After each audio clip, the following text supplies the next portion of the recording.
Esta sintonía del mítico Vangelis siempre es una forma de aproximarnos a la España mágica, bien sea con el nomenclator, lugares extraños, con nombre no menos singular, como para intentar indagar un poco en ese pasado ancestral que tenemos, con historias maravillosas y que raras veces ven la luz, raras veces se habla de ellos.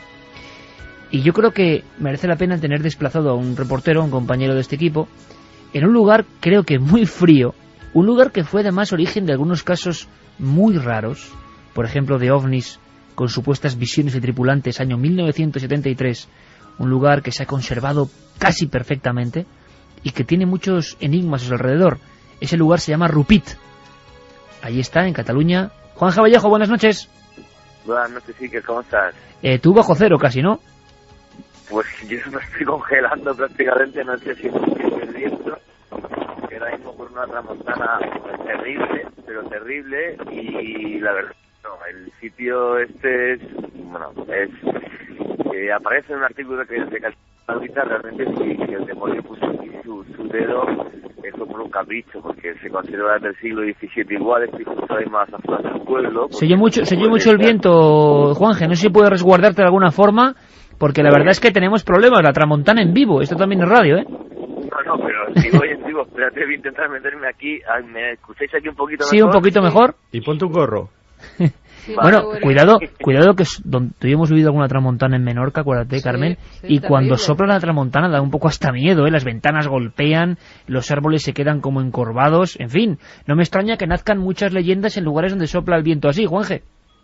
Hombre, la verdad que sí, realmente Rupit es una maravilla, hay que pensar que es un pueblo, lo tengo justo ahora mismo enfrente, está conservado igual desde el siglo XVII, no es tocado en una piedra, de ahí que viene Rupit, significa piedras en catalán, y luego, ¿no?, que lo hemos recorrido hoy junto a Carlos Mesa, pues es una maravilla, o sea, la gran cantidad de leyendas que quedan, que son prácticamente todas de tradición oral, hablan de tierra de gigantes. ¿Tierra de gigantes? Tierra de gigantes, sí. Es el 80% de leyendas que hay allí son sobre gigantes, sobre batallas que había de gigantes en esa zona. Realmente los montes escarpados que hay al lado de Rupit son de impresión, o sea, hay cortados como de 500 metros, hay algunas desplazadas que según cuentan las leyendas pues son de estas batallas de gigantes, y luego de leyendas que es muy curiosa, que es sobre entradas al inframundo. En esta parte es, bueno, pues enfrente del pueblo de Rupit, dentro de esa misma serranía que es la Colsacabra, pues hay agujeros que son posiblemente de origen celta o de origen íbero, que serían antiguas tumbas, pero para los habitantes de esta zona de Rupit son lugares tenebrosos donde salen de repente extrañas brumas, y no se recomienda, digamos, al viajero que se acerque hasta esos escarpados, ya que dicen que ahí, bueno, pues comienza el inframundo, y a partir de ahí pues toda una serie de seres extraños y mágicos que están debajo de esta sierra maravillosa. O sea, Juanje, leyendas tipo Boca del Infierno. Sí, eso sí hay.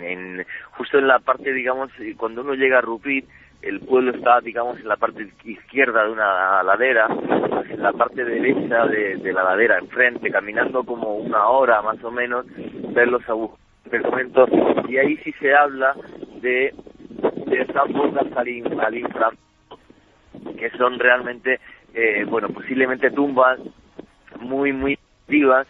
Y luego también otra curiosidad que tiene Rupit, que yo no conocía, es que fue el corazón de la zona de bandoleros durante el siglo XVIII de Cataluña, ya que estamos hablando de una comarca prácticamente virgen, tocar, todo lleno de bosque, y entonces pues los bandoleros se escondían ahí para saltar los caminos que hay entre Olot, Vic y algunas otras zonas, el paso que había de mercancías que venían desde Francia. Era un lugar ideal para esconderse por lo abrupto del terreno, porque es una zona prácticamente impracticable, vamos. Bueno, el bandolerismo en Cataluña, que fue mucho más activo de lo que la gente cree. Juanje, tenemos problemas por ese viento con la conexión. Te escuchamos muy atentos porque la crónica es fantástica. Gigantes, entradas al inframundo, historias de bandoleros en un lugar apenas tocado. Ahí estás, pero el viento lo está haciendo difícil. Así que si te parece, resguárdate, compañero. Seguro que nos darás buena cuenta de tu investigación. Me alegra tenerte de nuevo en el lugar de los hechos, siguiendo la noticia. Un abrazo muy grande, amigo. Un abrazo muy fuerte, familia, a todos. Gracias, Juanje. Beso.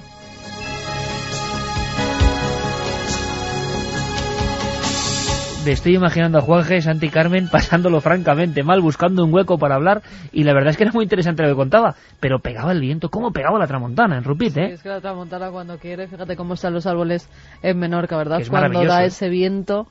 Hay fotografías tremendas de los árboles como si fueran garras de madera, Sé que a Juanje le hubiese gustado comentar la historia que viene a continuación. Tenemos Crónica desde Italia, este programa no para, va de un lado a otro, y es emocionante porque esta semana ha sido pródiga en acontecimientos.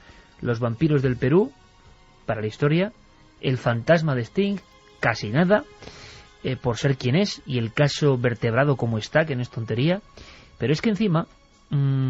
se había hablado del gran ejército perdido, ¿verdad, Santi? En la historia, el ejército de Cambises. El ejército de Cambises. Y era uno de esos enigmas históricos que han aparecido en enciclopedias. Sí, yo creo que con la tumba de Gengis Khan es de las dos cosas perdidas en la arqueología que son dignas de que se hiciese una película de Indiana Jones, ¿no? Y ha pasado algo. Hay polémica entre Egipto e Italia. Unos investigadores italianos aseguran que han descubierto algo sorprendente sobre este ejército perdido. ¿Qué tiene que hacer Milenio 3? Pues bueno, acudir a su corresponsal en Italia, el gran Joan Solés, que ha recopilado información, documentos. Es un mini reportaje de Joan Solés sobre este hallazgo de uno de los grandes misterios del pasado, el ejército perdido. Hola, saludos a todos. 50.000 hombres del ejército del rey persa Cambises II desaparecieron misteriosamente hace 25 siglos en el desierto egipcio del Gran Mar de Arena, en la travesía para sojuzgar al pueblo amonio, según dejó escrito unos 35 años después el historiador griego Heródoto. Toda una leyenda que ha propiciado decenas de expediciones a la búsqueda de tesoros ocultos en la arena del desierto. Conocíamos historias de valles llenos de huesos blancos, ha explicado Dario Dal Búfalo, profesor de Historia y Técnica Arquitectónicas de la Universidad de Lecce, que participa en la investigación en el desierto egipcio desde 1990. Los beduinos hablaban de miles y miles de cráneos y huesos. Ahora, Del Búfalo y los arqueólogos italianos, Angelo y Alfredo Castiglioni, aseguran que el imponente y poderoso ejército persa, para sorprender a los amonios, no siguió la ruta más directa, la de los oasis, sino que se desvió y se adentró en el pavoroso desierto en el que quedó atrapado y enterrado, según ha explicado Del Búfalo al canal de televisión Discovery. That was the luck of this expedition. Nobody ever discovered an Achaemenid or a Persian piece. Esta fue la suerte de nuestra expedición. Nadie hasta ahora había hallado antes objetos en una zona tan alejada. Nosotros hemos descubierto flechas de bronce primero, restos humanos después y finalmente objetos personales. Las dos zonas de los hallazgos son próximas al desierto del Gran Mar de Arena. Close area to the big storm. Del Búfalo, los arqueólogos Castiglione y todo el equipo de investigación italiano han localizado miles de cráneos, principalmente en una gruta subterránea en la que se habrían refugiado los persas y de la que nunca salieron tras la gran tempestad de arena. Sin embargo, el viceministro de Cultura egipcio y jefe de arqueología, Zahi Hawass, desmiente el descubrimiento, infundado y engañoso, ha afirmado, de un equipo de arqueólogos de Italia que no dispone siquiera de permiso para excavar. A la espera de las conclusiones de una comisión científica, el Gran Mar de Arena de Egipto parece que resista a desvelar sus misterios.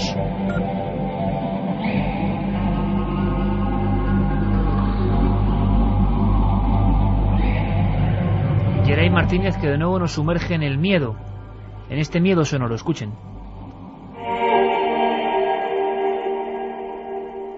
¿Por qué? Porque como si fuera una espiral, un bucle que no nos deja, y le hemos dedicado casi 2 horas, nuevas informaciones. No es el Perú, es un país fronterizo, y, en fin, la muerte, el ritual, noticia de estos minutos prácticamente. De nuevo asesinatos en la selva, en este caso en Ecuador. Los titulares dicen los asesinatos en la selva podrían estar conectados con el tráfico de cabezas reducidas. Al parecer, en el último año, Iker, se han hallado 6 cuerpos decapitados, entre ellos el de una niña, y esto ha generado que se sospeche que podría ser una red de traficantes de cabezas humanas reducidas. Al parecer, se puede llegar a pagar en el mercado negro unos $20.000 por cada una de esas cabezas reducidas. Lo que se hacía eran rituales de guerra que se hacían en diversas partes de la selva entre las tribus Asuar y Suar, y tenían todo un ritual en el que los nativos cortaban la cabeza a la altura del cuello, desprendían la piel del cráneo y del rostro, mantenían la cabellera, quitaban lo que eran las partes blandas como el cerebro o los ojos, y posteriormente la hervían con hierbas para encogerla y luego rellenarla de arena, y así la secaban durante varios días. Bueno, pues ahora los chanzas, como también se llaman a esas cabezas reducidas, al parecer tienen una venta. Hay gente que se dedica a coleccionar estas cabezas reducidas y se están vendiendo en el mercado negro. Es una noticia que, te digo, Iker, ha ocurrido en Ecuador. Todavía la policía lo está investigando. No está 100% verificado que de verdad se trate del tráfico de cabezas reducidas, pero todo apunta a que hay una red en la que se dedica a esta serie de cosas y está decapitando a gente. Esta noticia que aparece en El Mundo prácticamente ahora mismo. En Ecuador se habla. Por cierto, en Nueva York está el museo de Mr. Ripley, ese aventurero buscador de cosas raras, y las cabezas reducidas, sobre la que hay mucha leyenda urbana, ¿verdad, Santi? Eran una de las piezas preciadas de este hombre.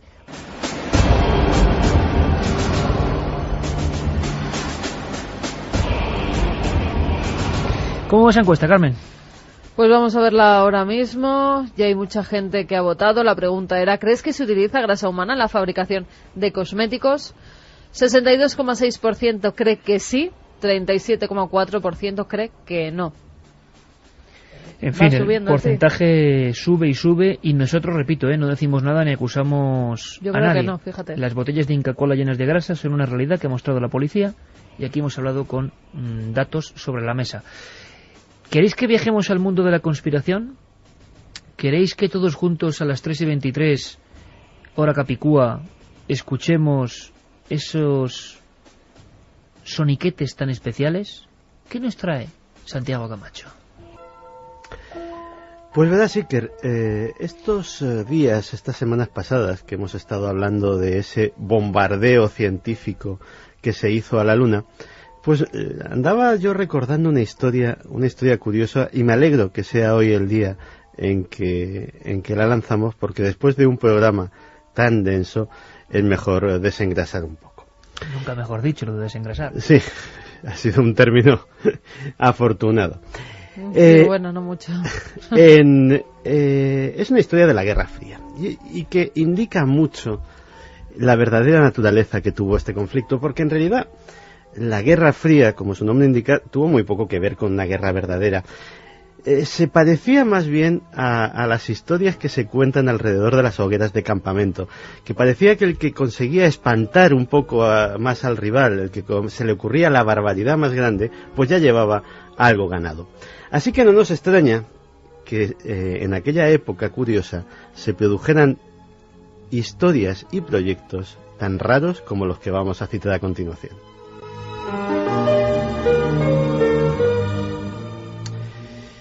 Pues recordemos que en los años anteriores al primer alunizaje, en los años 60, los Estados Unidos estaban muy por detrás de la Unión Soviética en la carrera espacial.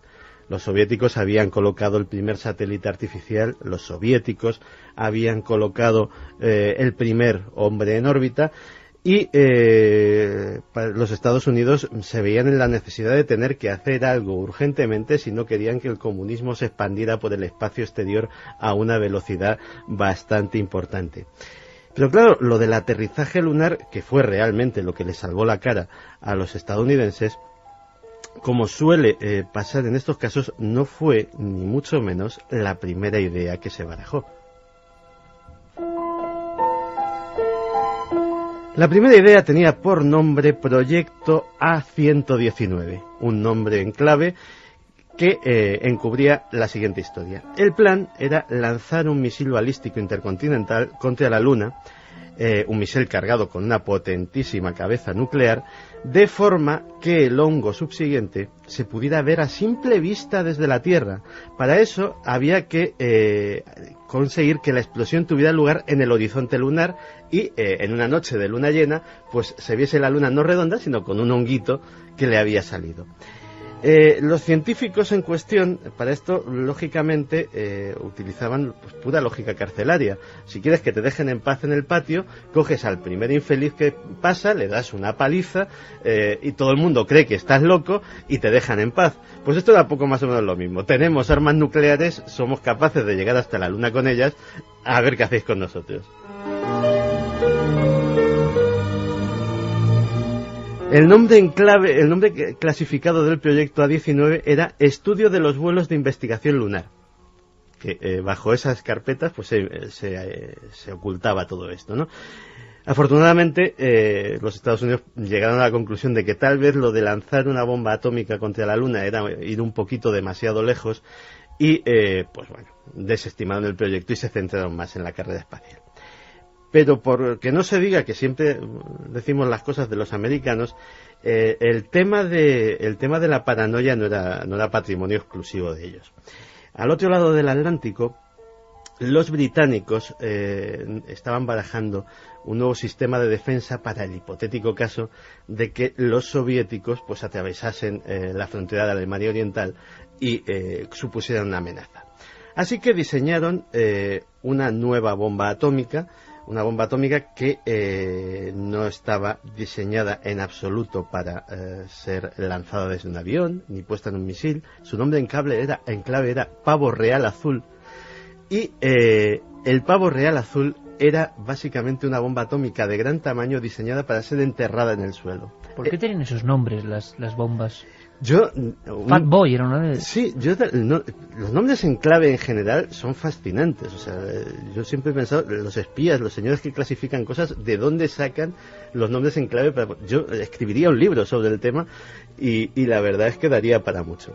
Pues el Pavo Real Azul era una bomba atómica para ser enterrada. Entonces, ¿para qué? Era una mina de tierra atómica. Es decir, la idea era la siguiente: tú enterrabas en un sitio estratégico esa bomba atómica y cuando pasasen los rusos la hacías detonar.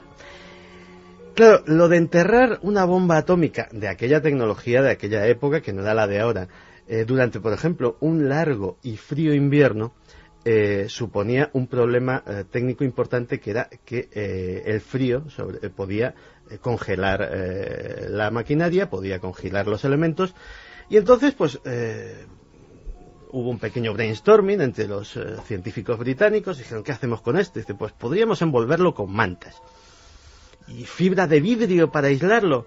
¿Y por qué no instalar calentadores? Decía, pues uno un poco más sensato. Y la discusión se cortó cuando alguien dijo la palabra mágica. Y la palabra mágica era pollos. Una granja de pollos. Sí, esto va así. Se entierra la bomba atómica, se construye encima una granja de pollos que además le sirve de camuflaje, y el calor corporal de los animalitos mantiene caliente el Pero son informes reales, Santi. Sí, señor, estos son informes 100% reales. Afortunadamente en este caso tampoco se llevó a la práctica porque, bueno, los británicos con muy buen juicio dijeron, la verdad es que tener como 20 años enterrada una bomba atómica pues al lado de un pueblecito y tal, por muchos pollos que hay encima, pues no es del todo una buena idea.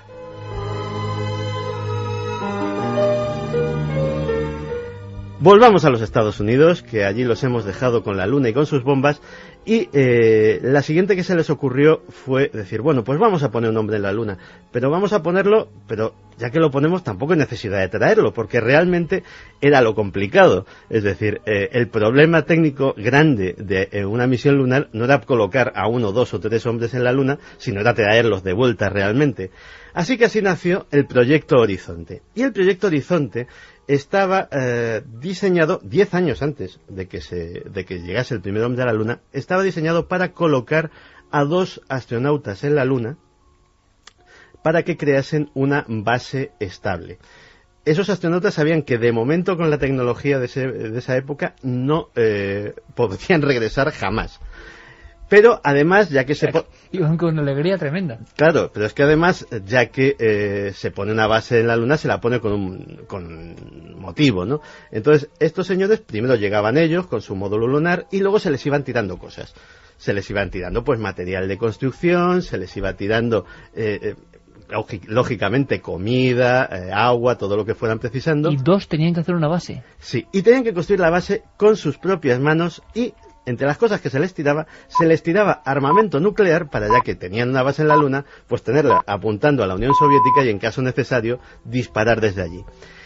Proyecto desestimado, primero porque era difícil encontrar voluntarios y segundo que los voluntarios fueran gente equilibrada como para tener varias bombas atómicas en sus manos sabiendo que habían ido a una misión suicida. Todo eran demasiadas variables extrañas y al final el proyecto Horizonte se dejó en el cajón.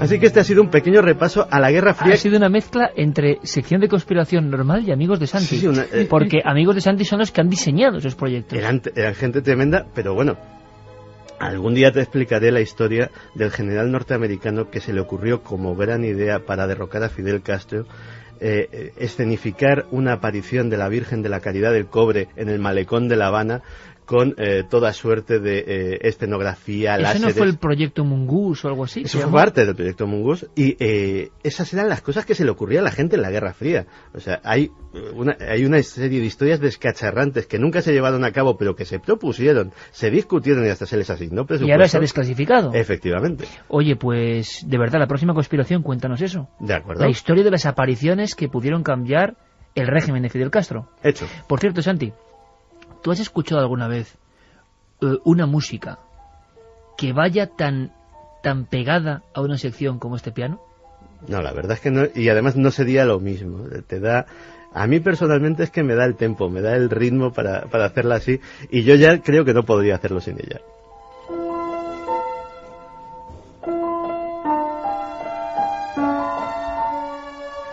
Este piano, que lleva sonando pues unas cuantas temporadas, muchos años, mucha gente me lo pregunta, Santi, viene de la banda sonora de Nos Miran, una película española de hace también unos 6 o 7 años. Es el piano que acompaña las historias de Santi Camacho, y yo lo estaba pensando mientras escuchaba.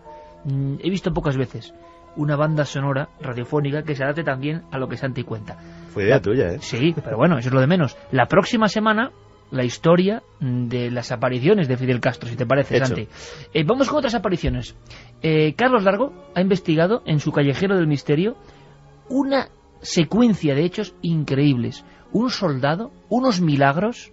Nos marchamos muy lejos a una calle que guarda secretos. En su nombre, esa es la labor, ni más ni menos que de esta sección, del Callejero.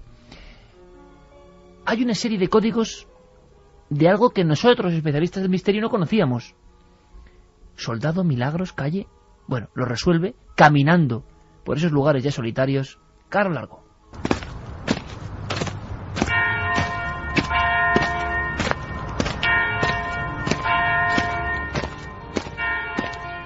De manera excepcional, algo que no tardó en llamar la atención de la hija de un alto cargo militar de la época, que a su vez estaba comprometida con el hijo de otro oficial. Bueno, pues este joven apuesto que cantaba en las fiestas militares, pues conquista el corazón de una chica, de una hija, unos dicen que era la hija del capitán médico con el que él trabajaba de auxiliar sanitario.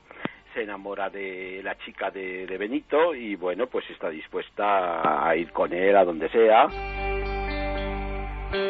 Según el testimonio de algunos compañeros, la joven enamorada no dejaba de perseguir a Benito, hasta que un día, el padre de la chica, al enterarse de la relación existente entre ambos, dio una orden para que el día 20 de enero de 1950 trasladaran de cuartel al soldado aragonés. Parece ser que, bueno, Benito, precisamente poco antes de su muerte, tenía previsto un permiso de una semana en Cetina y después parece ser que iba a ser trasladado a Madrid, que no iba a volver a Melilla. Entonces la chica, la joven, le dice a Benito y supongo que también a su padre que está dispuesta a irse a Madrid para acompañar a Benito. En esta situación pues sucede lo inesperado, que Benito aparece ahorcado en las letrinas del cuartel. Según la versión oficial, Benito se había suicidado. Por este motivo, las autoridades eclesiásticas de la época le denegaron la sepultura en sagrado y se le enterró en una fosa común. Años más tarde, sus restos serían exhumados y se depositarían en la actual tumba del cementerio melillense de la Purísima Concepción. Un acontecimiento que desde entonces ha dejado marcadas las vidas de familiares, amigos e historiadores conocedores de la vida del joven militar. Al parecer, uno de los grandes amigos de Benito durante el servicio militar en Melilla era Alfredo, que era otro compañero que también era de Cetina, y cuando Alfredo acaba su servicio militar, hay otro soldado del cuartel que le avisa de que Benito López Franco no se había suicidado, sino que había sido objeto de una paliza y que eso le había llevado a la muerte. Alfredo, como no tiene a nadie con quien confirmar estos extremos, cayó toda su vida este asunto, pero a la hora de la muerte confiesa a otro amigo de Benito, que se llama Gregorio, le confiesa este asunto. Gregorio, cuando los restos de Benito en 1977 se van a exhumar, pues le pide a su hijo, que va a ir allí a la exhumación, que se fije en las heridas que tiene el cuerpo. Entonces, que era un hijo político de Gregorio, se fija en la exhumación del cadáver y ve que Benito efectivamente no tiene ningún daño en la zona del cuello, y si por el contrario lo que tiene es un gran golpe en la cabeza y también en uno de los brazos. Sus familiares siempre han mostrado su desacuerdo con la teoría del supuesto suicidio. Escritos y testimonios de algunos de sus compañeros como Gregorio son las únicas pruebas que remiten a un posible asesinato del que hoy en día se le llama el Soldado de los Milagros. Y es que desde que se conoce la existencia de la tumba de Benito, son muchas las personas que cuidan diariamente de su sepultura y que dicen haber sido curados por el Santo Soldadito. La tumba que tiene el cementerio de la Concepción es una tumba que está diariamente llena de flores, y especialmente pues en las fiestas de Todos los Santos pues hay flores, coronas, va muchísima gente, le rezan plegarias, etcétera, etcétera. La gente empieza a ir a la tumba, a llevarle flores y entonces a pedirle favores, milagros y ayudas. Y entonces, bueno, pues la gente cuenta que alguno de estos favores se los ha concedido. Hay personajes con nombres y apellidos que confirman sus milagros. Por eso este caso pues tiene una gran singularidad, porque se trata efectivamente de un santo laico no reconocido por la Iglesia, y que además tiene la devoción de gente musulmana. Vaya semana de noticias. El callejero del misterio nos da siempre nuevos casos, nuevas historias. El Soldado de los Milagros. Esta noticia tiene que ver con una cosa que seguía Santi hace tiempo, lo proponía, igual un día hay que tocarlo. Todo lo que ha envuelto la muerte de Michael Jackson, en fin, también está envuelto en bruma. Hay una última hora que, en fin, tiene que ver, no tiene que ver. Hoy ha habido una sobre el médico que había comprado 5 frascos, decían, de esa especie de anestesia en una farmacia para adjudicársela a Michael Jackson. Pero esta noticia, la que tienes aquí, Carmen, en fin, no suena bien, ¿no? Es como si estuviera relacionada, ¿o no? Pues en cierto modo sí. La noticia dice que se suicida el padre del menor que acusó a Michael Jackson de abusos sexuales. Se llamaba Evan Chandler, tenía 65 años y fue encontrado sobre su cama con un arma en la mano y un tiro en la cabeza. Se quitó la vida el pasado 5 de noviembre, la noticia ha salido hoy, no se ha conocido hasta hoy, y es que al parecer Chandler estaba completamente obsesionado con hacerse cirugías estéticas para que no se le conociera. Por el tema de Michael Jackson, eso es. El hijo ya dijo que esos abusos nunca se habían cometido, exactamente. Y él estaba obsesionado con que los fans de Michael Jackson le acosaban, le seguían, le reconocían, y entonces pues se sometió a muchas operaciones en su rostro. Iker vivía completamente obsesionado con la figura de Michael Jackson, sobre todo creyendo que era perseguido por sus fans. Ahora, lo que es ser inmortal, lo que es ser inmortal. Michael ya no está, pero en cuanto uno oye la música, sabe perfectamente la imagen que viene al subconsciente. Eso es ser un mito absolutamente inmortal, le guste más a unos, menos a otros. En este caso, vaya historia. Obsesionado porque los fans le perseguían. Todo lo que vas investigando, Santi, aunque sea un apunte, que tiene que ver con Michael Jackson, incluso y el misterio, se agranda. No me extrañaría nada que surgieran libros dentro de nada sobre este tema. Seguramente. No le arriendo la ganancia a este buen señor, porque la verdad sea dicha, los fans en general y los de Michael Jackson en particular, más que nada precisamente por el momento terrible de pasar por la muerte de tu ídolo, pues pueden haber sido muy insistentes y muy incisivos a la hora de presionar a este buen señor. Algún día deberíamos de tratar aquí o en Cuarto Milenio sobre hasta qué punto un fan puede llegar a extremos insospechados en la devoción mal entendida o bien entendida hacia su ídolo. Y en cuanto al caso de Michael Jackson en particular, es que prácticamente según van pasando las semanas y los meses, vamos descubriendo nuevas facetas. La trama auténtica. Facetas sobre su muerte, sobre su vida, sobre aspectos que no conocíamos, como incluso relaciones con el espiritismo, con lo paranormal, sobre los entresijos de estos juicios, sobre la paternidad o no paternidad de sus hijos. Yo creo que desde luego el gran libro de Michael Jackson está por escribir y seguramente alguien lo está escribiendo ahora mismo. Últimas declaraciones que imagino que también tienen que ver con el shock, ¿no? Postraumático. O con lo mediático. El de homenaje a Michael y a los misterios se contará seguro muy pronto, Santiago. Voy a hacer una recomendación rápida de esas que me gustan a mí. Un libro que me acabo de leer en 2 días, me ha impresionado, y he leído como 20 biografías de Poe. Poe, una vida truncada, te lo recomiendo, Santi. Peter Ackroyd, lo edita Edasa. Hay 2 escenas, claro, un buen periodista, entonces en 2 escenas te lo cuenta. Una, fíjate, imagínate a Poe, el gran Poe, padre de la novela detectivesca y de la novela de fantasía y terror, se dice pronto. No tenía un chelín, tan es así que no podía ir en el carruaje a su periódico y iba todas las mañanas entre la bruma por un barrizal caminando 8 kilómetros. Una vez hizo un invento de un globo que iba de la Tierra a la Luna, lo publicó la prensa y cuenta Poe que no tenía ni para comprar el periódico. Pero un día, Santi, fíjate, no tenía nada, iba caminando tranquilamente, le quedaban 6 o 7 kilómetros y se encuentra con un periodista que sí tenía carro. Pero él no quería subir. Y le dice, te veo contento, tratándole por una especie de desprecio, ¿no? Embarrado, la misma levita siempre, durante 15, 20 años la misma levita, la que sale en todas las fotos de Poe, y le pregunta, ¿por qué estás tan contento? Y Poe le responde, Santi, esto es impresionante, mientras escuchamos El Cuervo de Alan Parsons, le dice, muy sencillo, tengo que andar 8 kilómetros, no tengo dinero, pero acabo de escribir en este papel el mejor poema jamás creado. Ese poema era El Cuervo, claro. Un tipo interesante, Poe, ¿eh? Tipo interesante, efectivamente, pasa por ser uno de los mejores, desde luego el mejor poema de la literatura norteamericana y posiblemente de los mejores de la literatura en habla inglesa, codeándose con Shakespeare y con con Byron y con grandes genios británicos.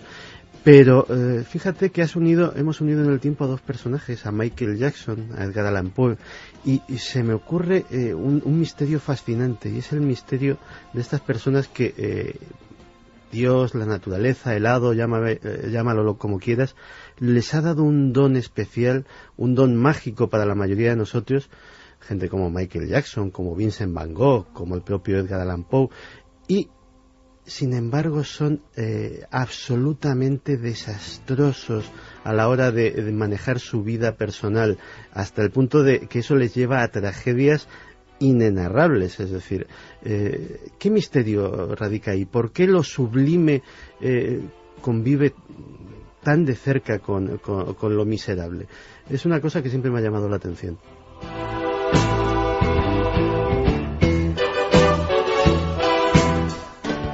Pues vamos con esos mensajes. Bueno, lo de la grasa humana ha sido lo que ha acaparado todos los medios normal. que tenemos para que nos hagan llegar sus opiniones. Rodolfo Lainez desde Honduras nos decía qué horror como para escribir una novela y llevarla al cine. El Nous decía esta vez sí que la verdad supera la ficción. Total, es increíble. Total. Trapiche nos decía, hola milenarios, me parece increíble que asistamos de una forma contemporánea a uno de estos hechos dignos de mitos y leyendas. Dentro de 50 años contarán esta historia y parecerá increíble. Totalmente de acuerdo. Lo que hay que combatir es la ignorancia. ¿Cómo pueden pensar que la grasa humana tiene propiedades que no tiene el animal? Nos dice Josep. Menudo empiece de programa. Vez más la actualidad se supone a los temas preparados. La noche promete, no pienso dormir hasta que no se haya acabado. Esto nos lo mandaba Mónica de Tenerife cuando empezábamos. En Andalucía se hablaba antiguamente de los mantequeros que raptaban y mataban niños. El tío mantequero, ¿te acuerdas? Sí, el tío mantequero. Pero ¿cuánto dinero más o menos se suponía que ganaban por la grasa de una persona? ¿Cuánto vale la vida de una persona? Saludos desde Vinarós, nos decía Rafa. Pues $10.000, ¿no? 15.000, que hay que aprobarlo a esa zona, es decir, una verdadera fortuna en esas tierras. Caronte decía que la leyenda de Bathory nunca ha muerto y a lo mejor tenía razón en sus creencias. Uy, vaya nombre, ¿no? Caronte, pone. Grasa humana para cosmética, demasiado cruel para ser verdad, nos decía Enrique. Demasiado cruel y seguramente ficticio, pero lo que no es ficticio es lo que hemos contado. Que por cierto, chicos, yo lo he dicho varias veces, pero es cuando te das cuenta del poder que tiene la radio, ¿eh? Que pase esto ayer y estar contándolo hoy para todo el mundo y para toda América, con lo que supone. Sé que mucha gente en América ha escuchado esta noche cosas que ellos conocían, pero no esperaban, lo conocían de la antigua tradición. En fin, que es un lujo tristísimo por el hecho, pero como comunicadores, qué emocionante, qué sobrecogedores estar contando esto en tiempo real. Javi Kers nos dice, mi mujer es peruana y estamos consternados y aturdidos al escuchar estas cosas del Perú.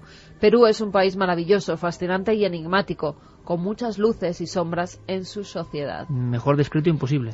Queridos milenarios, el tema es increíble, todas las decapitaciones y el negocio de la grasa es realmente surrealista, cuesta creerlo. Gracias por el programa, Adrián. Percibo a la gente tan impactada como nosotros, ¿eh? Sí. Esto va a una capa muy profunda del entendimiento, yo creo. Esto conecta directamente con los peores terrores, ¿eh? Vuelven los sacamantecas, hay maldiciones de las que el hombre parece incapaz de librarse por más que pase el tiempo y avancen las civilizaciones. Infinitas gracias por investigar y traernos la verdad, nos decía Antonio Gómez Toribio. ¿Realmente les saldría rentable utilizar grasa humana? El esfuerzo por ocultarlo y los medios logísticos serían enormes. Un saludo a Luis de Zaragoza.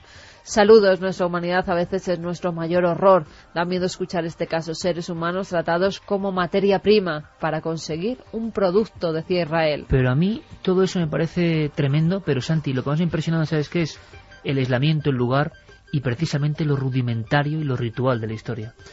Pues sí, es atroz. Yo me quedaba, fíjate, con la última reflexión del doctor Cabrera, porque es que no sé qué me espanta más.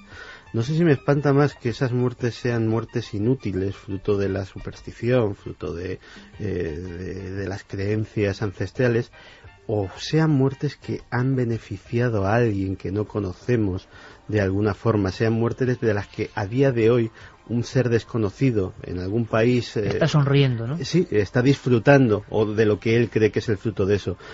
Y no tiene, o sea, hemos hablado de multinacionales, hemos hablado de diferentes negocios, pero fíjate que la noticia que leía Carmen hace unos minutos, si alguien es capaz de pagar dinero porque se decapite a un semejante para tener una cabecita reducida en una repisa, vamos a poner que también pagó $15.000 por un adorno.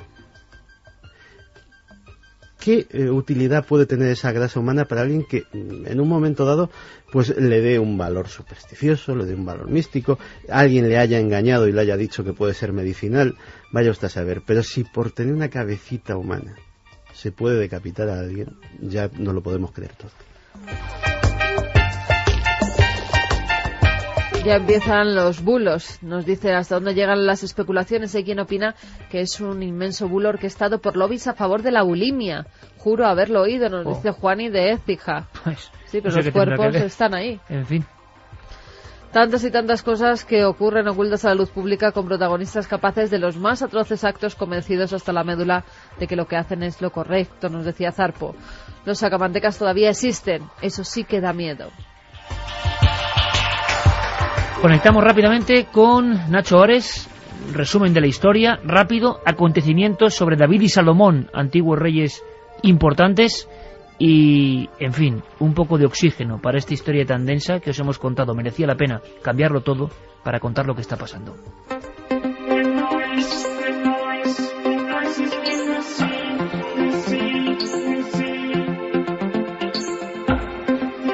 La polémica sigue viva. A pesar de que todos tenemos en mente a las figuras bíblicas de David y Salomón, lo cierto es que no existen muchas referencias arqueológicas de que estos monarcas existieran realmente. Solamente la estela de Dan, fechada en el año 842 antes de nuestra era, hace una mención a un tal Ahaziyazu, hijo de Joram, rey perteneciente a la casa de David. Nos da su opinión el biblista Javier Alonso. Evidencias arqueológicas, aunque pueda parecer increíble, si tuviese que decir solamente una palabra, diría que ninguna. Eso le puede sorprender a los oyentes, a muchos de ellos que probablemente han visitado Tierra Santa y les han enseñado la ciudad de David en Jerusalén, o los establos de Salomón en Megiddo, o las murallas de Salomón, o las puertas de Salomón en Megiddo, Gezer y Hazor, pero en realidad ninguno de esos restos arqueológicos se pueden atribuir con certeza a los personajes que conocemos por la Biblia. Por no estar claro, no lo está ni siquiera que la ciudad de Jerusalén fuera lo que la Biblia nos cuenta. Para muchos arqueólogos, en aquella época la capital judía no era más que una pequeña aldea dedicada a la ganadería. De hecho, todavía no está claro dónde colocar a David, si es que realmente existió a lo largo de este periodo plagado de jefes tribales. El nombre de David sí aparece en una estela conocida como la estela de Dan. Lo que pasa es que no es de su época y no se refiere a él como el rey David, que habla es de un rey de Israel de época posterior, al que un rey sirio sí considera de la casa de David. Lo que quiere decir que consideraban que su ascendencia, o su patriarca, o su héroe epónimo, se llamaba David. Pero en realidad no nos dice nada nuevo respecto a lo que sabemos por la Biblia. Que los reyes del siglo 8 o 7 o 6 después de Cristo se consideran descendientes de David, pues ya lo sabíamos. Nada más que eso, pero eso no significa que este sea exactamente el David que nos cuenta la Biblia. Uno de los más controvertidos es el arqueólogo judío Finkelstein, quien señala que los hallazgos supuestamente identificados con el rey David, su palacio y la cerámica, no son de esas fechas y mucho menos pertenecen a un edificio que pudiera ser considerado un palacio.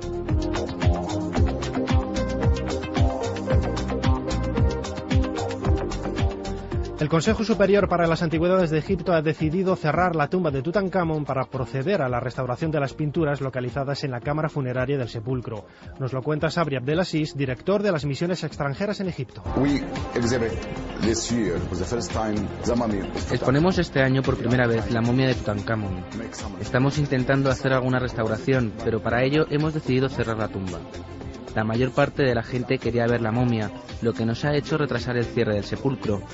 Las pinturas realmente están bien, pero hay que limpiarlas.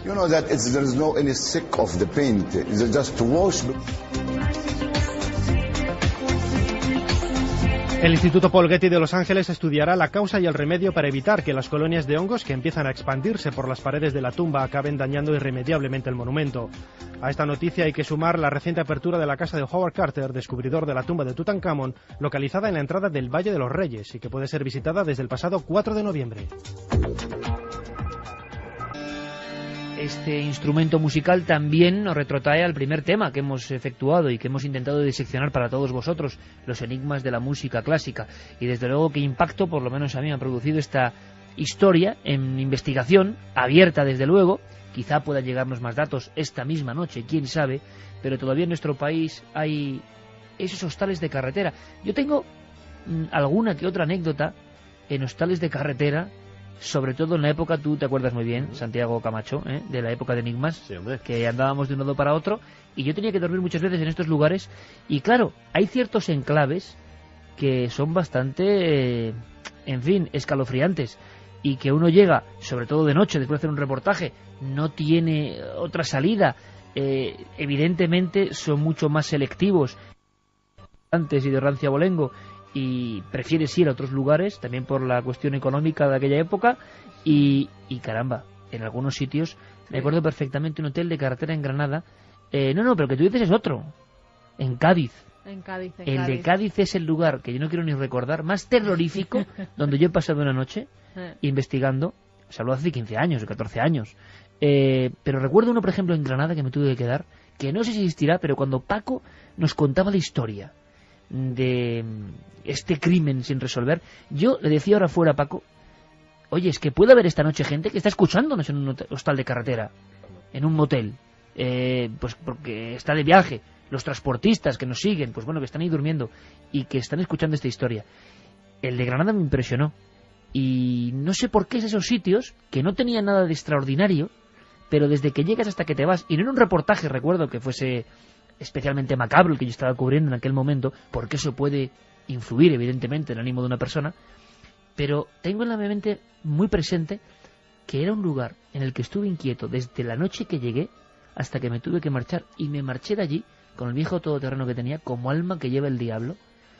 Me ha pasado, claro, son, pues no sé, muchos años en la carretera. Llegar a un lugar, fíjate, esto yo es un poco abuelo cebolleta y lo sé, pero me pasó en Salamanca de llegar a un sitio muy de madrugada y parar porque, pues para coger algo para comer, ¿no? Una venta. Y mira, Santi, tuve la impresión, es que la tengo en la mente, me bajé y cuando entré, un par de lugareños, os hablo de madrugada, y intuí perfectamente que iba a pasar algo malo, que seguramente estaba equivocado, pero me marché de allí, o sea, entré por la puerta, me vieron, igual alguno se acuerda, y salí rápidamente, o sea, algo me dijo, no estés aquí ni un minuto. Pero donde lo pasé francamente mal es en la Sierra del Retín de Cádiz, después de una serie de reportajes por el sur, por Cádiz, y después de haber estado en casa de JJ Benítez, yo ya tenía que volver, y recuerdo que había temporal, y un hostal que quizás sigue cerca de Vejer de la Frontera, pero que recuerdo que uno pensaba que estaba lo de la carretera, y entonces me suben hacia arriba, la señora con las llaves me sube hacia arriba, y yo veo que voy a través del monte, y digo, pero... Dejando el coche abajo. Claro, digo, pero ¿dónde está esto? O sea, esto... Y me acuerdo perfectamente que era como un refugio de montaña, en pleno temporal. El reportaje que yo estaba haciendo sí que era más de miedo. Y cuando me dejan ahí, veo, es que lo he visto cuando lo contaba Paco, todas las habitaciones vacías, con sus bañeras, y solo yo en una habitación, y encima no tenía ni llave de la mía, o sea, no cerraba, y tampoco cerraba la puerta del exterior. Y yo decía, claro, aquí todo el mundo sabe que estoy solo, sin vehículo, y metido en un lugar, y me pasé, ¿se acordará Javier Sierra? Pues se lo conté, me pasé toda la noche en vela leyendo un dossier de Más Allá. Digo, porque, o sea, no me quiero dormir. En fin, seguro que muchos nos pueden contar historias de hoteles y hostales perdidos, ¿verdad? Y puede que no pase nada extraordinario. Solo es, quizás solo sea eso, nuestra sugestión.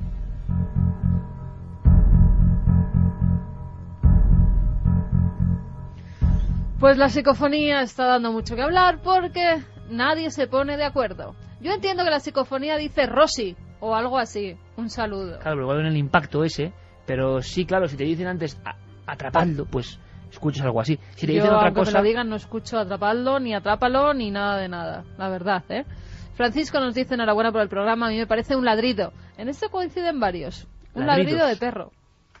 Buenas madrugadas, nave del misterio. Parece que si dice él era malo. La persona que lo mató tuvo que entrar con un testigo, nos dice Tony. Totalmente de acuerdo en cuanto a los románticos. Fueron los mejores delante de un piano. Chopin, Schumann, Schubert, os lo dice un pianista. Qué alegría tener aquí un pianista. Hemos echado mucho en falta no estar en el estudio uno antiguo de la cadena SER, que estamos en obras hace tiempo, porque si no, el gran Antonio Bravo nos hubiese interpretado varias piezas, como él sabe hacerlo, con el piano en vivo, ¿no? Jorge Eras, desde Granada, nos dice, hola amigos, los pelos de punta me ha puesto la psicofonía, pero ¿de verdad escucháis eso? Para mí está claro que dice, ahora vas a sufrir. Qué mal rollo de voz. Escucha, ahora vas a sufrir. ¿No? O sea... A ver, ¿la ponemos? A ver, Geray, vamos a tener... Pon silencio total, si te parece, y volvemos a También escucharlo. entienden, vámonos. Al final no estoy seguro, pero podría ser oficialmente, por parte de Antonio Pérez, que es el investigador que la ha obtenido, y suele ser el investigador el que da sello de calidad, digamos, de interpretación, dice, atrapadlo. A ver.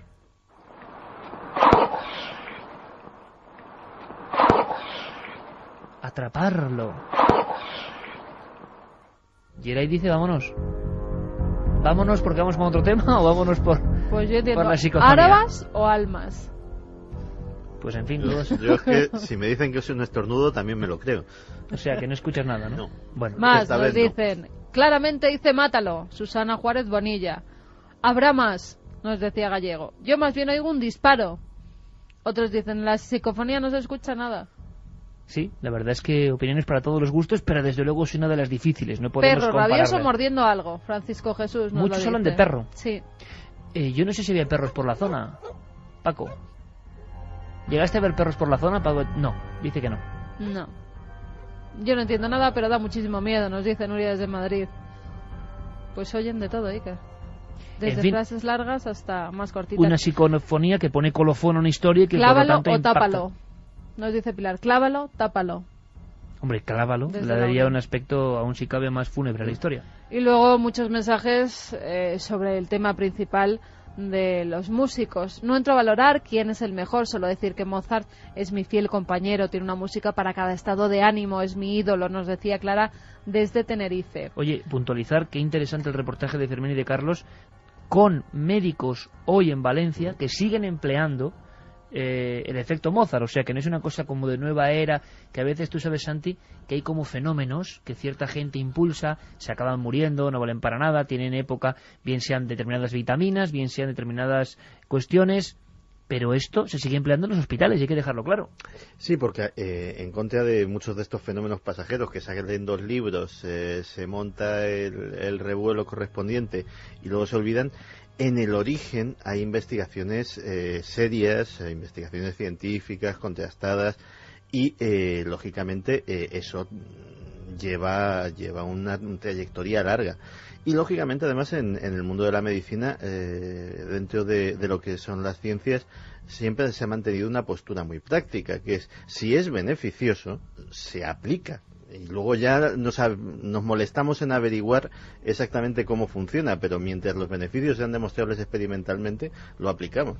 Oye, cuando suene otro piano que nos va a poner Jerry dentro de un momento, y tú no me cuentes una cosa de esas extraordinarias del mundo de la conspiración, ¿también será científico el aparato del que me vas a hablar? Pues yo lo catalogaría más de pseudocientífico, que mira que la palabra da para mucho, pero esta vez yo creo que es justo la que le encaja. Mira, nos decían también que no solo se emplea con niños la música. Desde la nos decía que el día 11 le operaron con anestesia epidural y para tranquilizarle le pusieron unos cascos con música de Chopin relajante. O sea que no solo con los niños. También nos dicen, trabajó en el hospital en la sección de recién nacidos a 2 años. Y sí que ponemos música de Mozart y de Beethoven. Estimula varios factores de personalidad y comportamiento.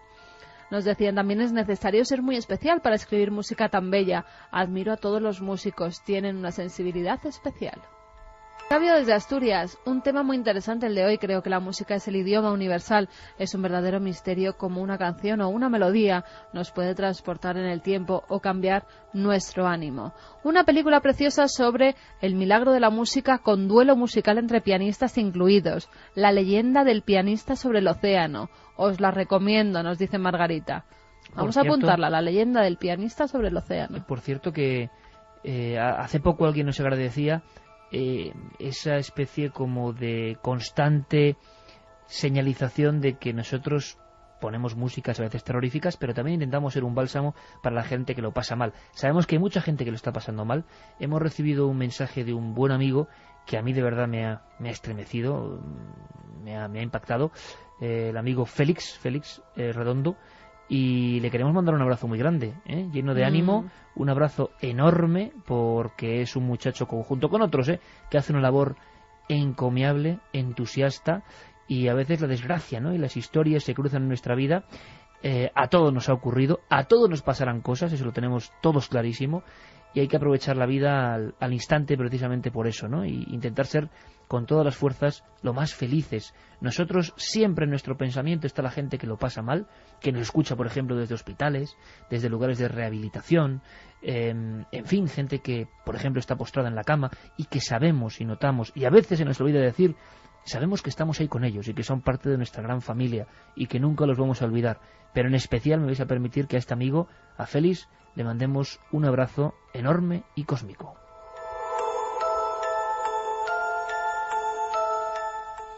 Nos dice, se entiende perfectamente, ahora vas a sufrir, concentraos en el final, sufrir, nos decía Santiago desde Madrid. Sufrir, bueno, pues lo que sufrieron fueron otras personas. Geray, cambiamos el tercio, búscame entre, ya que estás con la batuta, a ver si puedes componer esa sintonía absolutamente mítica que acompaña las intervenciones de Santiago Camacho.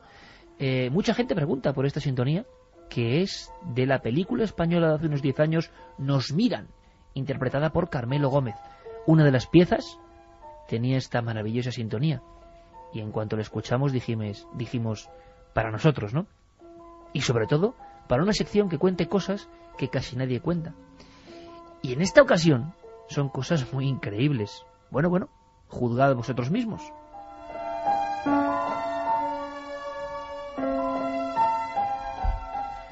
Pues sí, de hecho son increíbles hasta el punto de que me he sorprendido hasta yo, que soy difícil de sorprender con según qué cosas.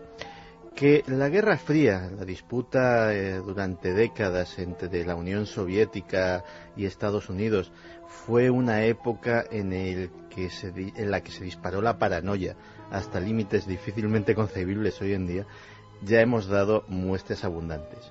Pero la que vamos a dar hoy es posiblemente de las más curiosas, sobre todo no solamente por lo que es, sino doble sorpresa, porque sucede en Canadá. Siempre ha sido uno de los países más civilizados del planeta, donde el espíritu cívico llega a puntos extremos donde es raro el que cierra la puerta de casa, donde las calles están inmaculadamente limpias. Pero sin embargo, hasta en paraísos del civismo suceden cosas como esta.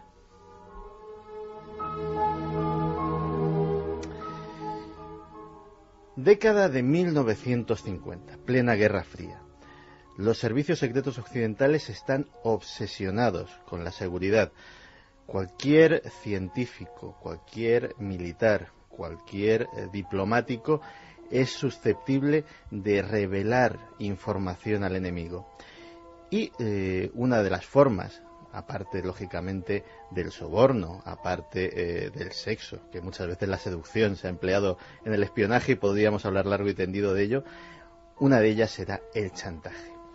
Y en aquellas décadas, 1950, 1960, en la que pues algunos temas de derechos civiles no habían avanzado mucho, una de las cosas que todavía no estaba muy bien vista era precisamente la homosexualidad. Que alguien fuera tildado de homosexual, muchas veces padres de familia, personas con impecables para la sociedad carreras profesionales y vidas personales, pues era algo que podía quebrar para siempre una vida.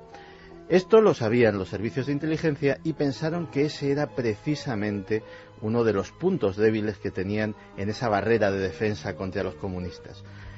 Claro, entonces, ¿qué hacemos? Pues al gobierno canadiense se le ocurrió un proyecto, ni más ni menos que para crear una máquina para detectar homosexuales.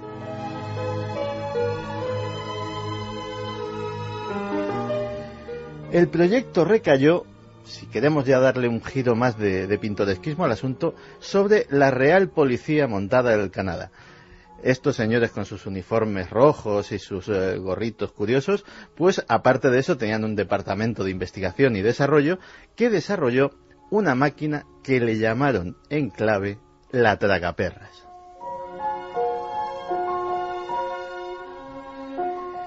El funcionamiento de la tragaperras es curioso porque lo hemos visto en el cine. ¿Quién no se acuerda de esos interrogatorios de la película Blade Runner, en la que se sacaba una extraña máquina que te acoplaban unos electrodos y sobre todo una cámara que te vigilaba constantemente la pupila? Pues este era el método. Una cámara vigilaba constantemente la pupila del sujeto, había electrodos que vigilaban el ritmo cardíaco y la respiración, y sobre una pantalla se proyectaban diversas imágenes. Al sujeto se le decía, pasaron todos los funcionarios canadienses con información más o menos sensible, pasaron por esa especie de detector extraño en aquella época, década de 50 y 60, casi 20 años. Pasaron por este proceso, se les decía que era un test para medir el estrés en el trabajo, casi una cosa de seguridad laboral, vaya. la sorpresa de estos individuos cuando iban al test era que primero te ponían una flor, luego te ponían un perrito, pero poco a poco las imágenes iban subiendo de tono, hasta que llegaban a imágenes abiertamente, primero eróticas y luego abiertamente pornográficas. Primero pornográficas heterosexuales y luego pornográficas de corte homosexual. Si la pupila del desdichado se dilataba un poquito más de la cuenta cuando estaba la imagen que no debía en pantalla, automáticamente era incluido en la lista negra.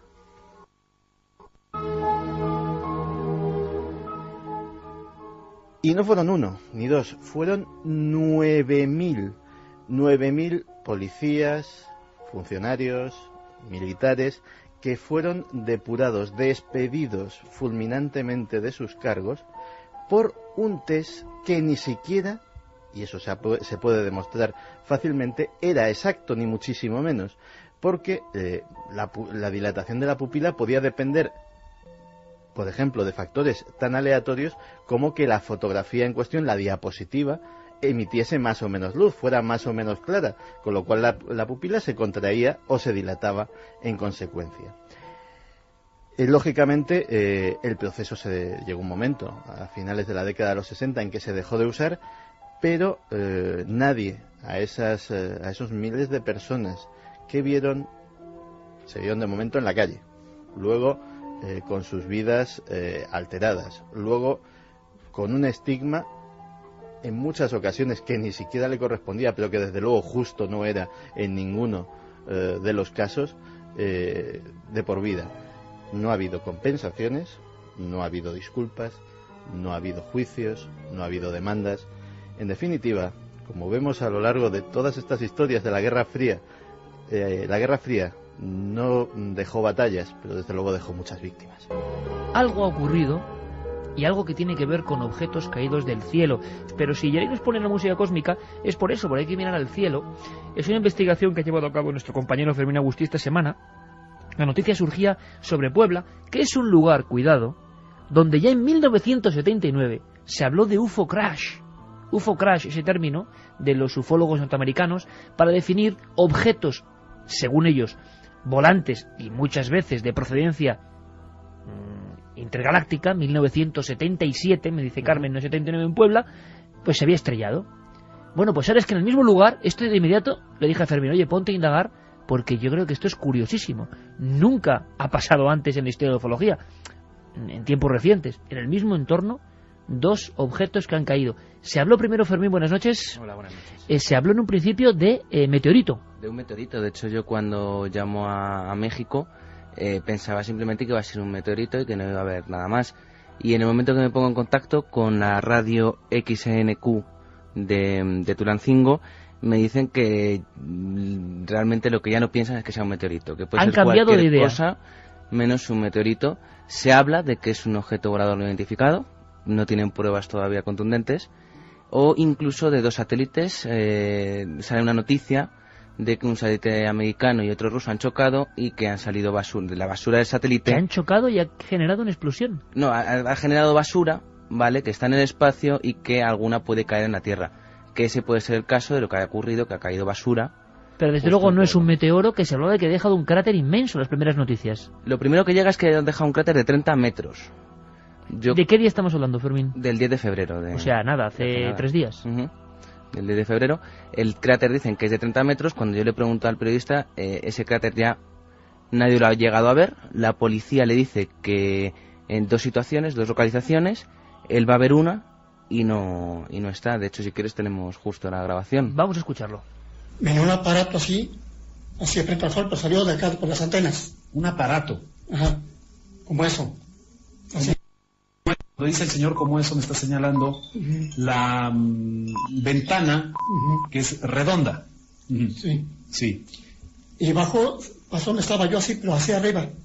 Y al otro lado pasó una cartera y cayó. Pero rapidito así, cayó y se intentó subir. Y cayó. Intentó subir, lo cayó en el bordo, cayó otra vez. Y que intenta subir otra vez y se fue derecho para arriba. Se elevó como 1 kilómetro y se fue para Acapulco.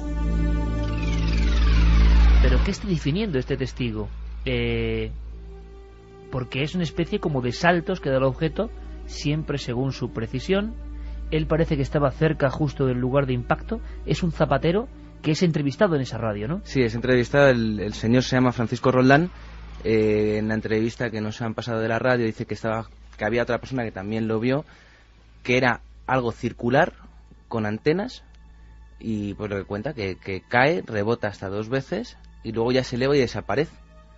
¿Esto puede ser algo? Por favor, que si hay algún ingeniero o experto en telecomunicaciones y satélites nos explique si un satélite puede hacer semejantes movimientos, pero imagino que si algo cae tiene que quedarse allí, ¿no? Que puede formar parte de la fantasía de los testigos, pero no hay marcas, no se han encontrado marcas. No se encuentran marcas. Dicen que hay 2 localizaciones, pero es que nadie ha llegado a verlas. Este mismo periodista, por la noche, cuando la policía le dice dónde está, se va a buscarlo y no lo encuentra. No lo encuentra. ¿Tenemos más documentos, Fermín? Sí, el mismo periodista, yo le pregunté, digo, ¿por qué entonces, cómo puede ser que 3 días después no sepamos nada, las autoridades estén hablando y no te digan realmente nada? Y él me dice que puede ser por 3 posibles causas. Nadie sabe a ciencia cierta hasta este momento si se trató de un meteorito o bien, como lo ha dicho un promotor de una agencia espacial en este país, que es el ingeniero Fernando de la Peña, basura espacial de un satélite ruso. No tenemos ninguna evidencia, ni las autoridades la tienen, de que haya habido un agujero en la Tierra o pedazos de metal. Nadie tiene nada físicamente hasta el momento.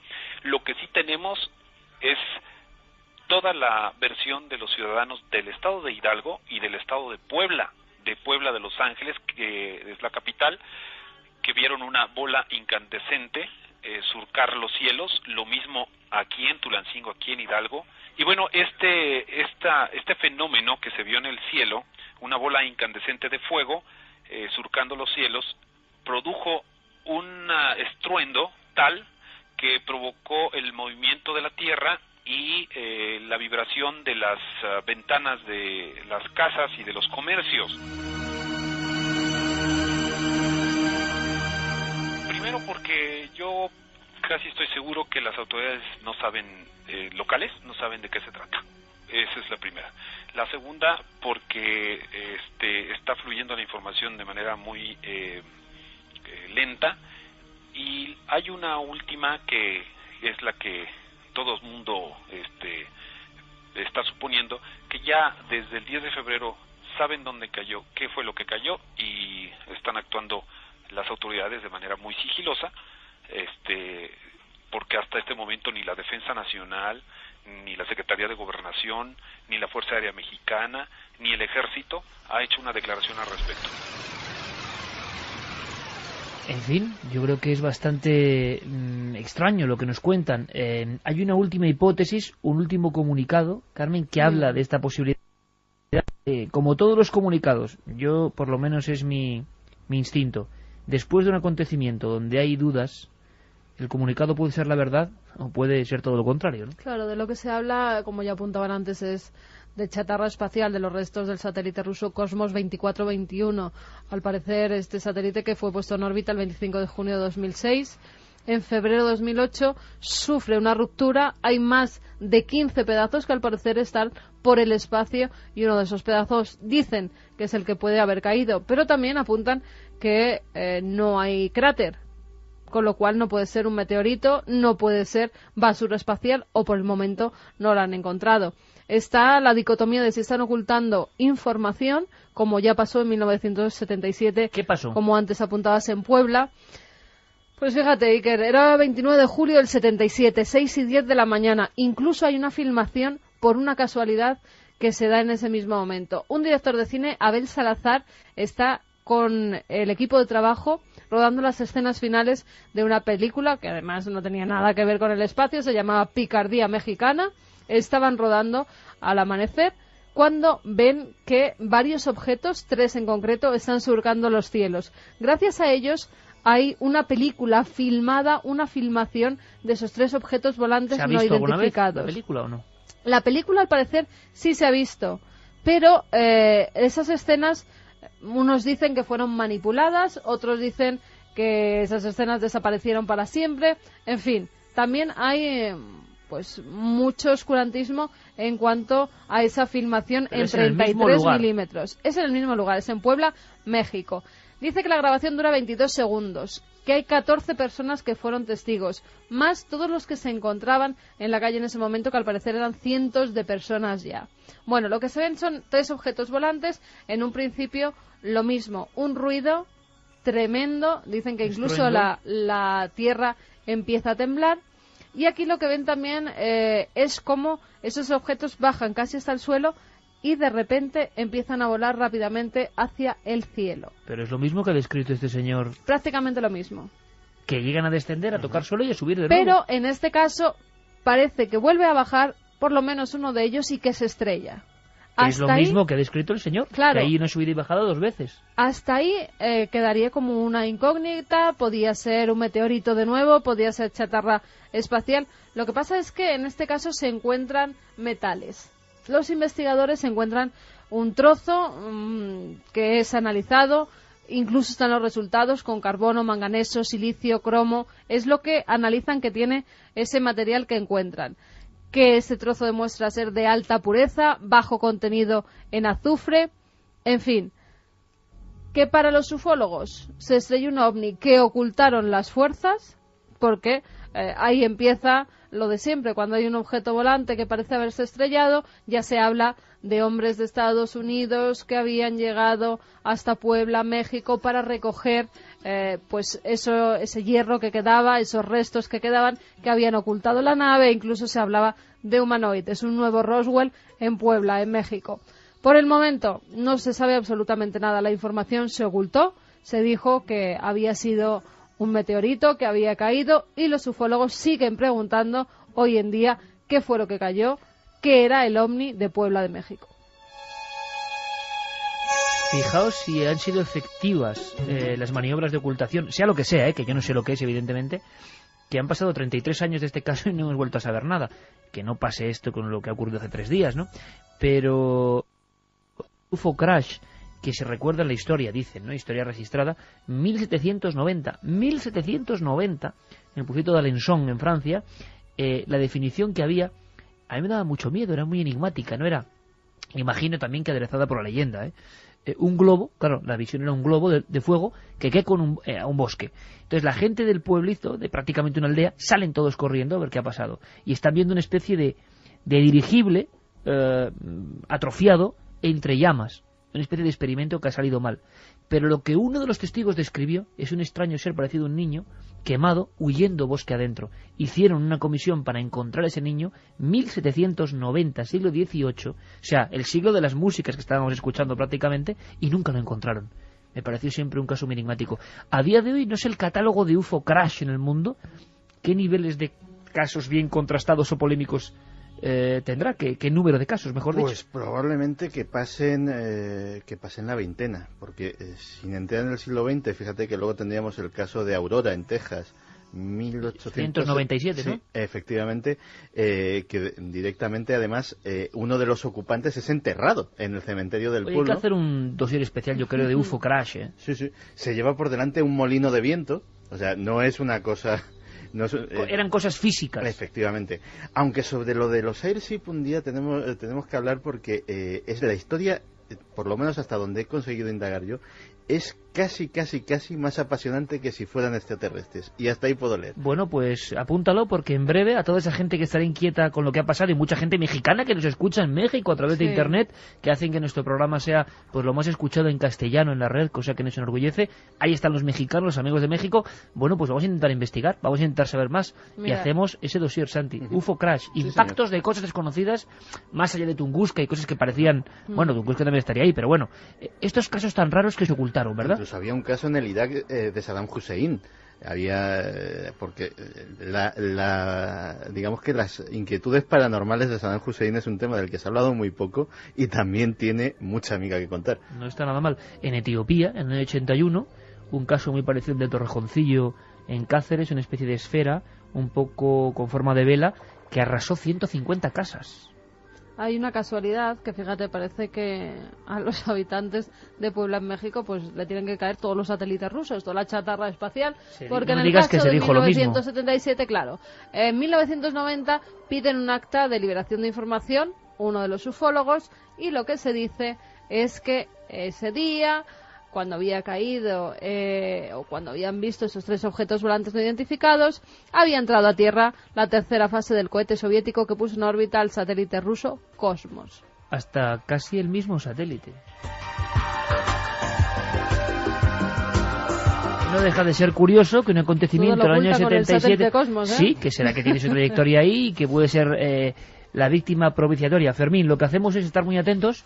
Vamos a ver si la oscuridad no invade todo el caso y si logramos tener más testimonios o saber algo más de lo que ha pasado en Puebla, porque parece que sea lo que sea, algo ha caído del cielo.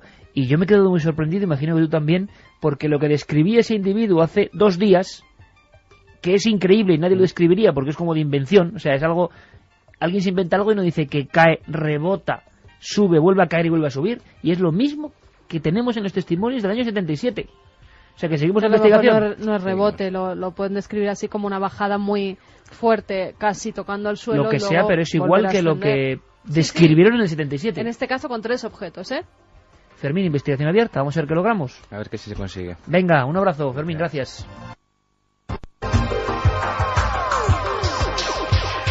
La verdad es que los acontecimientos están ahí y a veces cuando uno hace paralelismos es que los argumentos, Santi, suelen ser los mismos, exactamente los mismos. Se nos dice, vamos, la misma explicación, hace 33 años. Sí, señor. La verdad es que, y cuando no, ya sabes, los teleglobos sondas, el gas de los pantanos, anda que no ha habido. Puede ser, las chimeneas de las centrales térmicas. Sí, también. Pero que puede ser, pero que no nos vuelan. deja. Sí. En fin, vamos con un repaso por la historia. Vamos rápidamente a conectar con nuestro compañero Nacho Ares, que tiene informaciones de última hora que tienen que ver con eso, con lo más profundo y remoto. Como siempre, como cada semana. Nosotros vamos de lo misterioso a la pura y dura ciencia arqueológica e histórica. Hay hallazgos y descubrimientos.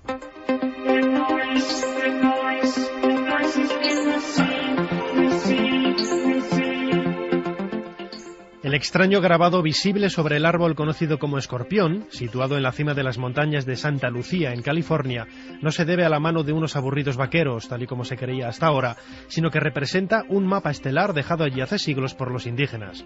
Sin las modernas técnicas de observación, los indios Chumash dibujaron sobre la madera del árbol un grupo de estrellas.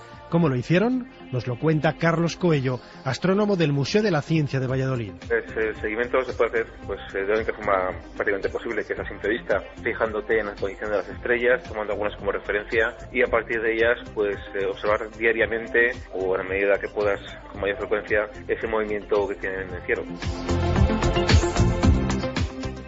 Saint Onge, el paleontólogo que ha realizado el descubrimiento, va más allá en sus afirmaciones y señala que el dibujo representa en realidad a la Osa Mayor, cuya importancia debió de marcar la vida de estos indios californianos. Bueno, la Osa Mayor es un conjunto de estrellas bastante más amplio de lo que realmente todos conocemos. Hablamos casi siempre de el Carro o las 7 estrellas más brillantes de esta constelación.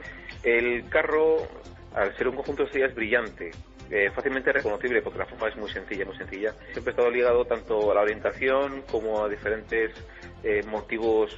Algunas culturas antiguas, por ejemplo, se utilizaba para adoraciones, o incluso en la Edad Media se podía saber aproximadamente la hora de la noche a través de la posición de esas 7 estrellas según la época del año también.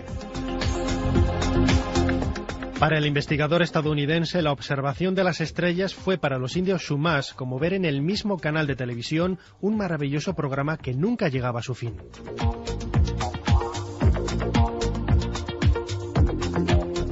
En pocas semanas se reanudan los trabajos en el yacimiento arqueológico de Zipán, en Perú.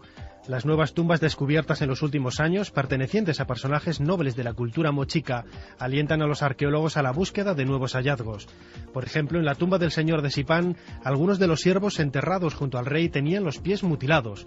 Nos lo explica Walter Alba, descubridor de la tumba. Parece que esta es una señal simbólica de que el vigilante no debe abandonar su puesto de custodia y que una manera es evitar que se camine cortándole los pies, que es una costumbre muy antigua que también se practicaba en el mundo antiguo, ¿no? En la época de Cristo los ladrones les molían los pies con un martillo para que no salga el alma a caminar, ¿no? El misterio que rodea el hallazgo de estos macabros enterramientos ha hecho crecer en los últimos años la importancia arqueológica de la pirámide de Huaca Rajada. ¿Sacrificios humanos? ¿Siniestras mutilaciones de sirvientes? Parece que era después de la muerte, porque los antropólogos físicos han tratado de encontrar señales de corte y casi no hay, ¿no? Como está hecho con un instrumento muy fino y además con un tipo de corte muy preciso, ¿no? Los hallazgos de Sipán se enmarcan dentro de la cultura mochica, cuya época de esplendor acabó diluyéndose de forma misteriosa en el siglo VIII de nuestra era. Nuestro compañero Carlos Largo está ya recopilando las informaciones sobre anécdotas con vuestros perros, que gracias por remitirlas, porque cada uno es un mundo, y vamos a intentar, ¿por qué no?, componer una estructura de ese mundo. El perro, ese animal que hace milenios se hizo nuestro amigo. El perro, ese animal que a veces ve cosas que nosotros no podemos ver. ¿Habéis probado alguna vez a poner una psicofonía delante de vuestro amigo? Pues hacedlo, sobre todo una psicofonía que sea buena. Y probad la reacción. Y ya me diréis qué pasa. Porque ellos sienten algo, sienten cosas. Bueno, por algo? Favor. Hombre, yo estoy convencido. Cuando se ponen ahí en el pasillo, que parece que ha entrado alguien, o sí, que están viendo algún sí, espíritu o algo, sí, pero y bueno. muchísimas cosas que solo les falta hablar en ocasiones. Bueno, ¿habéis tenido lo que consideréis anécdotas que van más allá de lo explicable? Anécdotas que os han marcado con vuestros perros, y nos centramos no en otras mascotas, en perros. Vamos a dedicarle un programa especial, Milenio 3 con número@cadenaser.com, o en la web de la Cadena Ser, o en 27640, palabra clave Milenio, espacio y los mensajes. Porque es importante. Vamos a dedicarles un programa íntegro a un montón de historias de verdad alucinantes. Hablando de perros, parece que a uno lo han revivido una especie a varios, de Dr. Frankenstein. Sí, han revivido ya varios perros en el Centro Safar para la Investigación en Resucitación. Son científicos estadounidenses que han mantenido a varios perros 3 horas Centro muertos. Safar. Sí, 3 horas muertos. Dicen que esto es el ensayo previo para hacerlo con humanos. Vamos a ver. Son animales que científicamente están considerados muertos. No tienen respiración, no existe actividad cardíaca ni cerebral. Pero 3 horas más tarde se les suministra de nuevo su sangre y esos perros reviven. Además hay que darles una descarga eléctrica. Bueno, esto es, te voy a explicar el proceso. Se desangran. La sangre es reemplazada con una solución salina a una temperatura determinada, unos pocos grados por encima de 0. La temperatura corporal de los perros baja hasta solo 7 grados. Y esto les induce a un estado de hipotermia previo a la muerte. Están clínicamente muertos, sus tejidos y los órganos se encuentran preservados totalmente. A las 3 horas vuelven a meter la sangre que les han quitado otra vez en las venas de esos perros. Descargas eléctricas y oxígeno al 100% y reviven. Bueno, pero esto es leyenda urbana extraña, porque esto es de aquella historia terrorífica que nos contaste, Santi, de los doctores Frankenstein que utilizaban desgraciadamente a los perros para hacer sus pruebas. Pues probablemente no sea leyenda urbana, porque lo que yo sí tengo sabido es que, por ejemplo, este tipo de investigaciones, concretamente el Departamento de Defensa estadounidense está muy interesado en ellas, porque en un futuro podría salvar muchas vidas en el campo de batalla. Efectivamente, la idea consiste en idear un método para estabilizar a un herido, por grave que esté, trasladarlo a un quirófano de un hospital que tenga los medios adecuados, pues para poder tratar esas heridas, y de esa manera pues evitar muchas muertes que suceden por falta de medios adecuados en el campo de batalla. No sé hasta qué punto han llegado esas investigaciones, pero desde luego que concretamente eso, los ejércitos están muy interesados en ese tipo de cosas y están poniendo muchísimo dinero en esas investigaciones sin que trascienda mucho públicamente, pues sí es algo que tenía sabido y probablemente estas historias se enmarquen en ese sentido. ¿Cómo se llamaba el doctor aquel que hacía experimentos? Sergei Brukhonenko, jolín, me estabas poniendo a prueba, ¿no? Sí, pero hay algo dentro de tu cerebro prodigioso que guarda un espacio para ese hombre, ¿eh? Pero es que ni sabía que me acordaba de cómo se llamaba ese buen señor. Eso es lo más siniestro. Sí.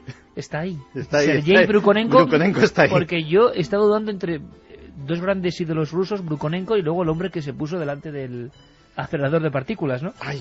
Ese ya es muy difícil. Este ya es para notar, sí. O sea, Brukhonenko existió y es el que hizo lo de la famosa cabeza que se movía todavía desgajado del cuerpo. Señor, este fue el que, y de hecho también es otro experimento que, por atroz que nos parezca, también ha ayudado a salvar muchas vidas. Es básicamente el padre de los sistemas de circulación externa, que son los que se utilizan para que un cuerpo humano sin corazón, que se tira unos minutos sin corazón, por ejemplo en un trasplante, pues pueda seguir viviendo gracias a una bomba que sigue moviendo su sangre y sigue oxigenándola. Eso, lógicamente, para demostrar que era viable, a este buen señor no se le ocurrió otra cosa que decapitar a un perro y hacer que con un sistema de ese estilo su cabeza viviera durante unos minutos o unas horas. Por cierto, una historia de leyenda urbana que se ha vuelto a cumplir, de esas que a ti y a Santi os gustan mucho, que sí. Sacáis hasta caramelos y cosas en la tele. Por cierto, mañana vamos antes, probablemente incluso de las 12, así que por favor muy atentos, estamos en ese umbral. En Cuarto Milenio. Y mañana hay una cosa, un primer tema, que yo creo que tenéis que ver. Un tema físico, presente, pero eso también es muy físico, ¿se lo ha encontrado alguien? Sí, un vecino de Cañada del Rosal, en Sevilla, ha puesto una denuncia ante los servicios de consumo por encontrarse, y agarraros, mira si esto no da asco, un diente ortopédico con tornillito y todo en el interior de un caramelo de regaliz masticable. Hemos puesto todos ahora mismo aquí el mismo gesto de repelús. Pues sí, el gesto de repelús que tuvo que poner además este hombre también cuando fue a comerse su caramelillo y se encontró con algo duro dentro, y cuando se lo sacó de la boca vio que era un diente y que ¿Pero era un caramelo de una marca?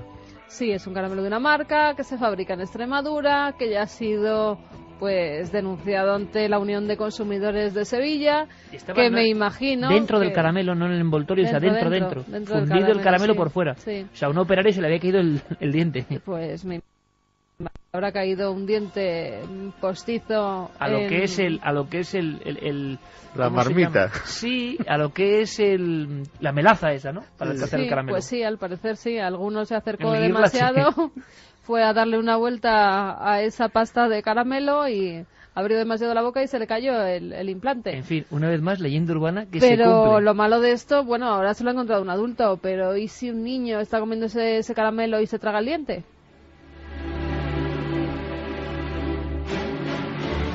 Bueno, corramos un tupido velo, estas cosas pasan y las leyendas urbanas luego cogen la pista y decimos qué miedo, pero la realidad siempre supera a las novelas.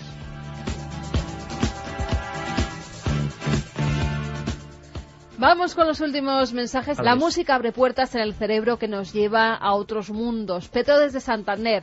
La música es la banda sonora de cada una de nuestras vidas. Chete de Madrid. Qué interesante el programa de hoy. Soy un gran aficionado a la música clásica desde pequeño. He estudiado piano y ahora de manera personal trato de componer alguna cosilla y me doy cuenta de lo increíble de Mozart, Chopin. Qué bonito es ese mensaje. Pues nos cuando uno se pone a hacer José Daniel García. Cuando uno se pone a hacer cosas se da cuenta de la distancia que están los maestros. Pero hay que admirarlos, porque para eso están también, ¿no? No envidiarlos como hacen algunos, ¿no? Admirarlos. Otro de los ganadores. De igual forma que el hombre busca sentido al universo, la música surge para poner orden en el caos. Mensajes y final, porque en el minuto final diremos cómo ha acabado la encuesta. Jorge de Zaragoza nos dice si podríamos hablar un día sobre la criogenización a raíz de esto de los perros. Bueno, hicimos... Ya hemos hablado. Claro, es que mucha gente, ¿verdad, Santi? Se incorpora y es que llevamos 800 programas. Claro, es que hay gente que es muy nueva. Es bueno que se incorpore, claro. Tú imagínate... Tú entrevistaste a la madre de la última mujer criogenizada, ¿te acuerdas aquella historia? Efectivamente. Pero es que fíjate qué reflexión. Hay gente ahora que nos escucha con 16 años que tenía 8 añitos cuando empezamos. Entonces es lógico que, es verdad, que es mucha verdad. gente... Oye, y nos alegra mucho, Sí, señor. Pues mira, lo haremos. Habrá que empezar a ir cogiendo peticiones de... Porque decimos, es que lo hicimos en el programa 71, claro, vamos casi en el 800, Y ha pasado más y mucho más tiempo. que nos van a seguir. Mira, ya una niña que se llama Marta y que ya nos sigue desde el día 9 de febrero, que es cuando ¿Qué ha vio la nacido? luz. Madre mía. Dice mis papás que soy la milenaria más fiel de todos, pues llevo mis 9 meses de gestación escuchándoos todos los días por Es la noche. el efecto Milenio, en vez del efecto Mozart, le han puesto Milenio 3.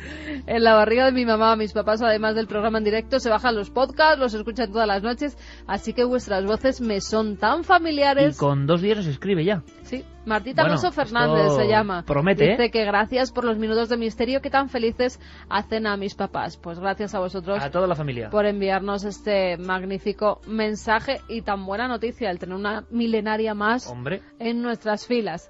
Nos dice, hola, pues veréis, yo entiendo, coged al vagabundo.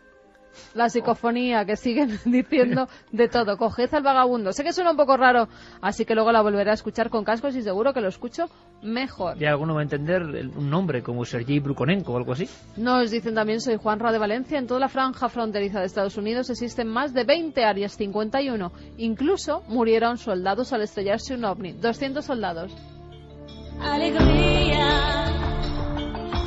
Pues el ovni era como una plaza toros, vamos, porque Sí, para bueno, que mueran 200 es como el soldados. caso aquel de la familia Montorio de Burgos, ¿no? Que era como una plaza de toros, mítico Igual. titular de la Gaceta del Norte de los años 70. Muchas gracias por ofrecernos la novena sinfonía de Beethoven. Es la más maravillosa jamás creada por el hombre. Siempre que la oigo me conmueve enormemente. Y habrá ganado Beethoven. Podríamos haber puesto muchísimos más, pero hemos puesto quizá a los más populares. Pues no, ha ganado Mozart, 40,1% contra Santi, me debes Beethoven, una cena. Hala. 33,1%. Le sigue Bach, 13,7%, Tchaikovsky, 7,4% y el pobre Vivaldi, 5,7%. ¿Qué ha pasado con Vivaldi? Solo Carlos Largo apostaba por De Vivaldi. verdad. Con las 4 estaciones, pero al final nada. Se ha quedado el hombre ahí un poco al final chafado. Yeré Martínez, compañero, nuestra batuta de esta noche y de todas las noches en Nada del Misterio. Feliz semana. Carlos, Fermín, feliz semana.